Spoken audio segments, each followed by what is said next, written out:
Assalamualaikum warahmatullahi wabarakatuh, teman-teman NR Inspirasi semua. Kali ini saya akan berbagi tentang pengalaman saya dalam awal-awal submit di jurnal-jurnal Scopus ya. Nah, di awal-awal saya mencoba untuk submit di jurnal Scopus itu artikel yang saya submit ya, atau artikel yang kami submit itu ditolak gitu ya.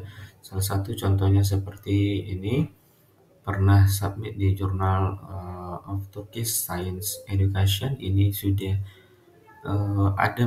sudah menunggu ya hasil review 2 bulan, tetapi akhirnya diputuskan artikelnya tidak sesuai dengan scope dan di reject gitu ya. Nah, bukan hanya itu, selain itu ada publish di jurnal online ya, online. Ini sudah mencoba submit di beberapa jurnal seperti Journal Development Studies Research, Counseling Outcome Research and Evaluation, kemudian counseling ya, ini udah 2 kali dicoba. Kemudian di British Journal of Guidance and Counseling. Nah, selain dari ke 4 kali percobaan ini ya, itu yang diterima itu pada submit artikel di British Journal of Guidance and Counseling dengan judul Construction of Religious. Nah, ini kita sudah accepted ya, sudah publish juga di bulan Agustus ya. Nah, ini kita sudah melewati beberapa tahap ya, sudah per-review ya, tapi akhirnya di reject gitu ya, karena tidak sesuai dengan scope.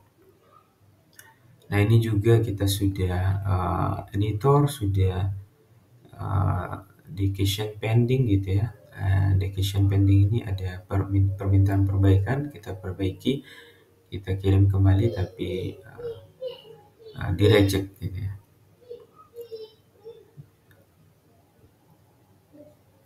Nah, begitu juga di sini ya, itu langsung preview. Setelah peer review itu langsung di reject.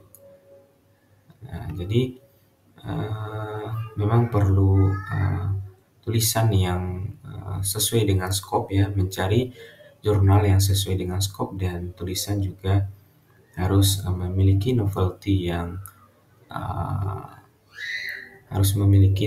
artinya ada perbedaan dengan penelitian sebelumnya atau yang lainnya gitu ya. Nah, ini cukup panjang ya perjalanannya. Ini sudah di accepted ya, dan ini biayanya cukup murah ya, dengan biaya kurang lebih 6 juta selesai gitu ya. Artinya biayanya hanya biaya untuk cek, kita diminta untuk mengirimkan artikel kepada lembaga bahasa yang mereka kerjasama untuk perbaikan bahasa gitu ya. Nah, untuk ketika mereka sudah terima accepted, mereka meminta kita untuk memilih apakah artikelnya mau di open access atau tidak. Kalau open access ada biaya tambahan untuk publikasi, tapi kalau tidak open access biayanya gratis gitu. Nah, jadi biaya yang kita keluarkan hanya biaya untuk perbaikan bahasa saja ya, perbaikan bahasa Inggris gitu ya. Nah, bukan biaya publikasi. Nah, jadi ini bisa dikatakan gratis ya untuk publikasi artikelnya. Nah, gitu. Nah, ini kita sudah submit pada bulan Desember ya, pada bulan Ini submission 3 Desember kita sudah submit. Nah ini cukup panjang ya, dari submit saja itu untuk sampai ke per-review ya. Untuk sampai per-review ini itu tahapannya cukup panjang gitu ya. Ini 26 Desember. Kalau kita lihat di sini 12 Desember ya, 12 Desember itu masih di administrator gitu ya. Nah, ini pada 16 Februari ini dibalikan lagi ke author ya, artinya kita dibuka akses untuk perbaikan ya, kemudian kita kirimkan lagi perbaikannya ke jurnal ini gitu ya. Nah ini kita submit dari 3 Desember gitu ya, kemudian complete ya, manuskrip submitted.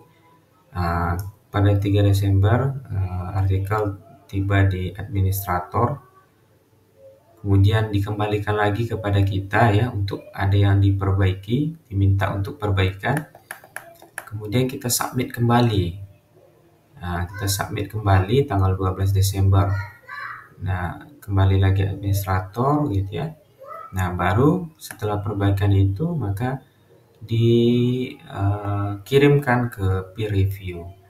Nah, ini pada tanggal 26 Desember. Kemudian kita diminta untuk revisi ya, kita revisi. Kemudian ini pada 15 Februari kita mulai revisi, kemudian kita submit kembali hasil revisi ya, karena permintaan revisinya cukup ringan gitu ya, tidak terlalu signifikan gitu ya, sehingga mudah untuk diperbaiki segera. Nah, kemudian administrator, kemudian kembali lagi kepada editor, ini kepada out for review ya, artinya review luar ya. Kita diminta untuk mengirim beberapa orang, beberapa ahli ya, untuk sebagai review gitu ya. Nah, maka kita kirimkan kepada mereka. Nah, kemudian ada keputusan ya, kemudian minta revisi, kita revisi kembali gitu ya. 12 Juni kita kirimkan ya, karena permintaan revisinya itu tidak signifikan, maka kita dalam sehari itu kalau kita sudah tahu ya bahwasanya ada permintaan revisi ya, maka kita langsung revisi dan kirimkan kembali gitu ya. Dalam satu hari itu kita usahakan selesai revisinya gitu ya. Nah, maka kita perlu sering-sering ngecek dashboard ya, dashboard jurnal ini, karena kita tidak tahu kapan mereka meminta untuk review. Jadi kita perlu untuk sering-sering melihat hasil artikel, tinjauan artikel kita. Nah, ini 13 Juni sudah di editor out for review. Nah, kemudian 6 Agustus artikel kita diterima gitu ya. Nah, cukup panjang. Nah, ini sudah diterima. Mereka menjanjikan untuk segera dipublish gitu ya. Nah, ini masalah publikasi ini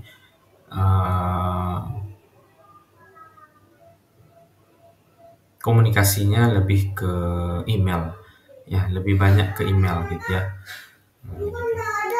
Oke, teman-teman NR Inspirasi, itulah pengalaman perdana saya ya dalam mencoba menembus jurnal Scopus. Memang banyak reject ya, karena kita baru perdana dan belum banyak pengalaman.